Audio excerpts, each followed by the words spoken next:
Boa noite. Me chamo Thales Godoy e o meu PIBIC é sobre a pandemia do coronavírus, suas consequências econômicas e as respostas dos bancos centrais ao redor do mundo para tentar solucionar suas marolas econômicas, com foco no Brasil, especificamente. Iniciei o artigo falando decorrendo sobre a literatura econômica sobre o tema da sustentabilidade fiscal, da taxa de juros e, enfim, iniciei o trabalho falando sobre a posição de Keynes, que relacionei com o período da Primeira Guerra Mundial, e posteriormente sobre a mudança de paradigma que representou um artigo de Ev Seidoma chamado The Burden of Debt, enfim, o fardo da dívida, no qual ele formaliza a discussão discute se o endividamento público necessariamente é algo ruim para a economia ou se ele pode ter consequências econômicas positivas. Cita-se e analisa-se vários autores, como Hakura, como o trabalho de Rogoff e Reinhardt, etc., que recentemente, enfim, foi refutado, mas de qualquer forma foi um trabalho importante, enfim, de Schudig, Telles, Mussolini, etc. E, enfim, chegando num momento mais contemporâneo, utiliza-se como base um compilado criado pela FMI que se denominou O que nós aprendemos, política macroeconômica após a crise, que, enfim, fala especificamente sobre a crise de 2008.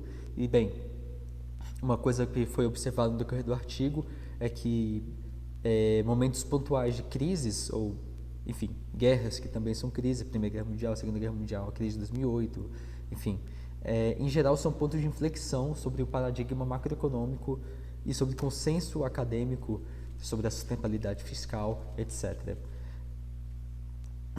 Bem, dessa forma, analisa-se a pandemia do coronavírus como um desses pontos de inflexão, onde houve uma mudança fundamental do que é aceitável no tratar da sustentabilidade fiscal e dos gastos públicos.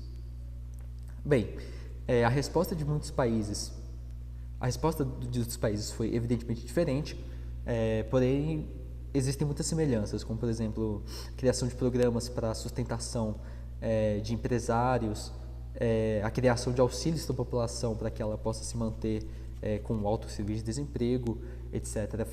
Além dos subsídios às vacinas e também de lockdowns, controles de contingenciamento, etc.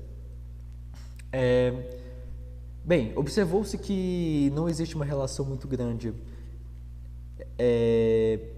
entre não lockdowns, como por exemplo o caso da Suécia, e entre a utilização desses lockdowns do ponto de vista econômico. Evidentemente, sanitariamente falando, os lockdowns apresentaram resultados muito melhores do que o não lockdown. A Suécia, como exemplo, teve resultados econômicos muito semelhantes com seus vizinhos escandinavos, apesar dela ter sido o único país que não utilizou medidas de lockdown. O caso do Brasil é discutido no artigo, e bem,